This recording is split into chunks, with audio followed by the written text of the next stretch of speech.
بسم اللہ الرحمن الرحیم۔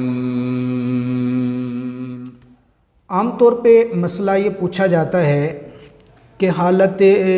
اگر کوئی عورت اپنے چھوٹے بچے کو روزے کی حالت میں دودھ پلائے تو کیا اس سے روزہ ٹوٹ جائے گا یا نہیں ٹوٹے گا؟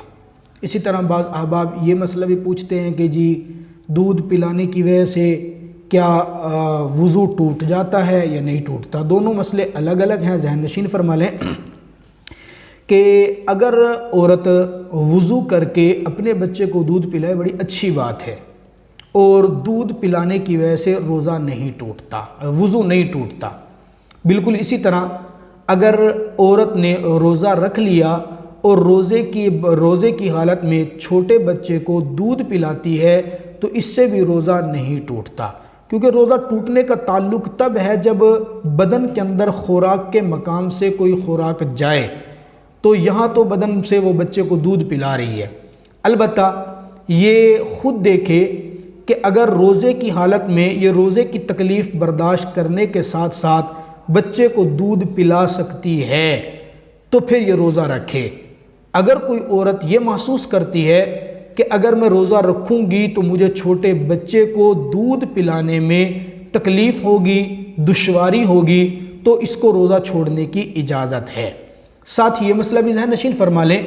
اگر کسی عورت نے گرمی کے عالم میں گھر کے اندر کام کاج کیا، کھانا بنایا، تو کھانا بناتے بناتے سخت گرمی اس کو لگی،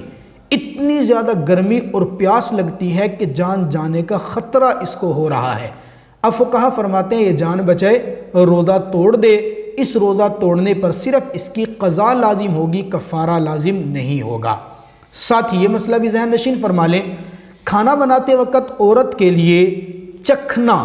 روزے کی حالت میں یہ درست نہیں ہے۔ البتہ اگر کسی عورت کا خاوند اتنا اکھڑ مزاج ہے، وہ یہ محسوس کرتی ہے کہ میرا خاوند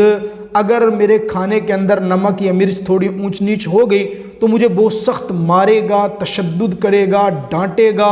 ان چیزوں کا اگر اس کو خطرہ ہے تو شریعت اس عورت کو اجازت دیتی ہے کہ روزے کے عالم میں وہ نمک کو یا مرچ کو چیک کر سکتی ہے، لیکن چکھنا اور چیک کرنا اس طرح ہو کہ وہ تھوڑا سا سالن یا تھوڑی سی وہ چیز اپنی صرف زبان کی نوک پر لگائے، زبان کی نوک پر لگانے سے ہی ذائقے کا احساس ہو جائے گا، پھر اس کو نگلے نہیں، فوراً باہر کی جانب تھوک دے، اس انداز سے چیک بھی ہو جائے گا اور اس کی اجازت بھی شریعت کی جانب سے ملے گی، روزہ بھی نہیں ٹوٹے گا اور کام بھی پورا ہو جائے گا۔ یہ چند مسائل ضروری تھے عورتوں کے حوالے سے جو ذکر کر دیے، اللہ تبارک و تعالی سمجھنے کی توفیق عطا فرمائے۔